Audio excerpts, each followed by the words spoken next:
C'est tous les jours le même rituel. Handicapé à 80%, Raphaël prend son taxi spécialisé pour l'emmener et le ramener de l'école.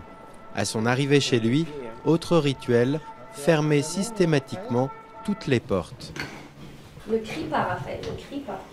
Crier, Raphaël le fait encore régulièrement. Diagnostiqué autiste à l'âge de 3 ans, le petit garçon va bientôt fêter ses 10 ans. Et ces dernières années, il a fait des progrès considérables. À chaque fois qu'il rentre de l'école où il suit un cursus en classe spécialisée, Raphaël aime montrer les petits smileys décernés par sa maîtresse. Beaucoup de progrès observés aujourd'hui. Là, tu avais eu des méga bons points là. La notion de récompense est au centre de la méthode que suit Raphaël depuis plus de 5 ans. Appelée ABA ou analyse appliquée du comportement, cette méthode née dans les années 60 n'a été que récemment diffusée en France. Elle s'appuie sur un principe simple, chaque action correcte de l'enfant est récompensée par quelque chose de plaisant pour lui. Papa, tu chantes ABCD? C'est bien. Un petit raisin? Tiens.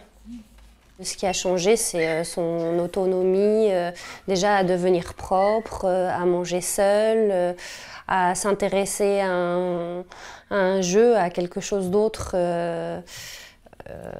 qu'une simple roue de voiture, une roue de poussette. Julie Tuile est une pionnière de la méthode ABA en France.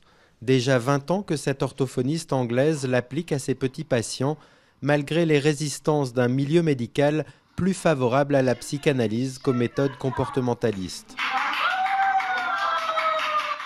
Mais depuis quelques années, le vent semble avoir tourné. Nous-mêmes, nous avons nos récompenses. Après 1h30 de travail, on aime bien aller boire un petit café, ou aller voir les collègues, discuter avec eux, aller prendre l'air, pour les gens qui fument, fumer une cigarette. Donc, c'est pour ça que je vous dis, l'approche ABA n'est pas quelque chose qui a été créé pour des enfants diagnostiqués autistes. C'est une façon de vivre.